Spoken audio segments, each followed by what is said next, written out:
Hey guys, I wanted to let you know that I've added to my keychain collection. I've had the fire cell available for a while and now I've got the max ammo. If you go to my website, it's glitchingqueen.com. Up at the top there is a zombies merchandise section. Just click on that and you can scroll down and you'll see it right below the fire cells. I'm really excited about this one. I think they turned out really good. They're really high detail and they do ship worldwide. These are kind of big and heavy, so just be aware of that if you do get one, if you're planning on actually putting it on your keychain. These are in limited supply, so once they're gone, they're gone, and I'll have this link down in the description. Again, it's glitchingqueen.com. In this video, I want to show you a really cool trick for getting out of the zombie maps in theater mode. It's like no clipping, if you guys have ever heard that term. It basically means that you can go outside the barriers and explore anywhere you want. And I want to give a huge shout out to Flicky Tuts. He's the one that told me about this. He makes really awesome like fan-made trailers of the zombies maps, and he's figured out this trick to get beyond the barriers so he can get really good shots. If you load this gum here, Newtonian Negation, it is a free one. Whenever you kill the zombies, they're going to float up in the sky, and if you go into theater mode, there's a way to attach to the zombies' bodies so that when they fly up in the sky, you go with them and you go past the barriers and you can go anywhere in the map. This doesn't work on all of the maps, but I'm going to show you the ones that it does work on for DLC 5. The maps that it doesn't work on, there is another method for getting out, and I'll show you guys that too. There's never been a way to get out of the map on Nocturne Toten using any kind of method, but with the Newtonian Negation, you can. And what you want to do is come to this spot right here, shoot a zombie, make sure it flies up in the sky. I've got a couple of them right there. Obviously, make sure you have Newtonian running and that they do float up. And for this to save to theater mode, it can be tricky. If you just in the game, it doesn't always save to theater mode. I noticed that if you kill yourself, like down yourself and in the game that way, most of the time it will save to theater. Now go into your theater and find that game, go into the game, and then when you get to the part where you're about to kill the zombies and they're going to float up, hit X or square on your controller depending on what console you have. It's going to pull up a left menu and you want to choose the one that says Object Link. Now you want to get to the part of the game right before the zombie floats up into the sky. You want to get close to him so that he turns green. Then you can link to him by pushing down on your right thumbstick. It's going to attach you or like the camera to him, and when he is shot and killed and he flies up in the sky, you're going to go with him. Now just hit play and wait for the zombie to get shot, and when he flies up into the sky, yeah, you're going to go with him and you're going to get out of the barrier. I usually put this on a slower speed. Sometimes when I'm on normal speed, I can get kicked off of the zombie, but I put it at 0.3 and it usually does okay. There's going to be a point where the zombie is just going to disappear and you're going to be released from him, and I go back into basic camera mode. I don't think you have to do that,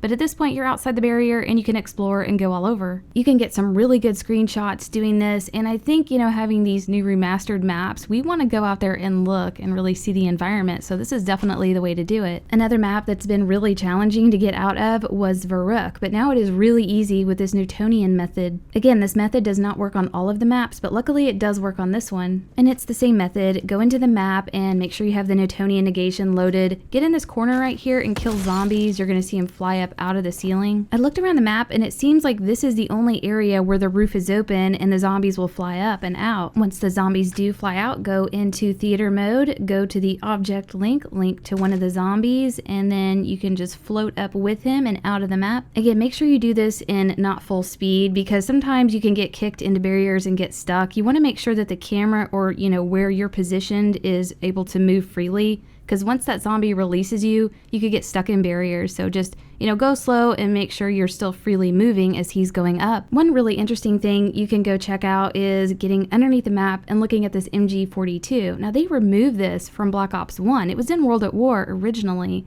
but yeah, they took it out for Black Ops 1 and they've put it back in for Black Ops 3. And on top of that, it's like highly detailed and decorated. So it's like, what are they doing here? Because the only way to ever see this is to go into theater mode. So they must be just like messing with us or something. Next on the list is Shinonuma. Now Shinonuma, the Newtonian Negation method does not work, but the original method that we started with a long time ago in Black Ops 3 does work. And this is using the lighting option in theater mode. You go to like a dark corner and you put a ton of lights there and put them full blast, and it will crash the game and cause the game to restart. And when you come back in, there's going to be certain barriers that will have been removed, like the sky barrier, where you can just fly straight up and out and go anywhere. So on Shunonuma, I went to this corner right here and it worked really well. Just hold X or square to open up that side menu and choose the lighting option. Now you can start placing lights by hitting R3 or pushing down on your right thumbstick. Once you place a light, you want to hit R3 again to attach to the light to start making changes to it. You want to adjust the setting of each light to Omni Light. So up at the top, I've got what it should look like, and the Omni Light can be changed by just hitting like up or down on the D-pad. Then you want to set those two numbers to 10. I think it's set to 5 as a default. Once you have that light set to really bright and all those settings correct, then hit R3 again, it's going to detach from that light. Then to place another light, you hit R3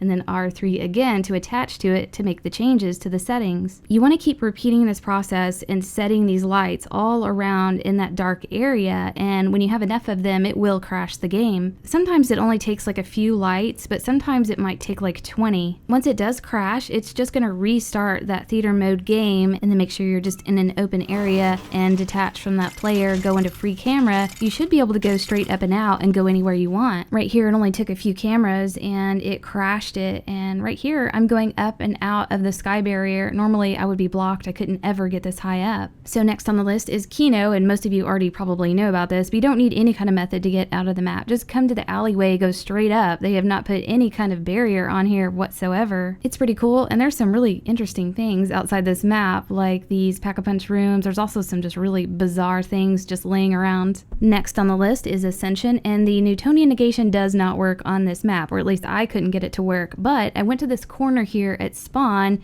and crashed the game within like 3 lights and was able to get past all these barriers. On this map, it was fun to go check out the Shadow Man's silhouette up here in this building. Next on the list is Shangri-La, and Shangri-La, you cannot use Newtonian negation. I tried several times, it will not work, but I just went to this corner right here where this debris is. I did have to place about 20 cameras, but it did crash eventually. This is a really fun map to get out on. You can go check out the focusing stone. You can see the monkeys flying up in their little pretend rocket. It's not really there, it's just a light, but yeah, there's plenty of stuff to see on this map when you get out of the barriers. Next one is Moon, and Newtonian negation did not work for Area 51. I didn't try it on the actual Moon part of the map, but the light crashing method worked fantastic. I just went to this corner right here on this platform where the teleporter is and placed like 3 lights, and it crashed really quickly. Normally the sky barrier on Area 51 is really low, but it's completely gone with this method, and you can fly really high up into outer space. You can get so far out that you see the actual moon map and the Area 51. If you do crash the game in the Area 51 part, make sure you've got a game where your players actually go to the moon, because I don't think you can get there just, you know, going into outer space from Area 51. But you can see Area 51 was on the right, and the actual moon area is way over there on the left. Last on the list is Origins, and I was surprised to see that the Newtonian negation actually works on this map. You don't have to crash it with any lighting. I just went into the trenches right here, right outside of spawn towards generator 2, and it worked perfect. Now, I'm sure there's a lot of ways to get out of these maps just in theater mode, and like crawling through the roofs and finally, you know, finding your way out through like a maze of barriers. But with the lighting method, it definitely frees up that sky barrier, makes it real easy. And then the Newtonian will definitely work on those maps that you cannot figure out a way out of, like Nocturne and Toten. I'm not covering the other Black Ops 3 maps because I feel like they've been out long enough and people have probably figured out how to get out of those, but you could definitely use these methods. If the Newtonian negation doesn't work, then yeah, absolutely use the lighting method to crash the game. But I hope this helped you guys out. I hope you have fun exploring all of these maps, because there's definitely a lot to see, and we'll see you guys next video.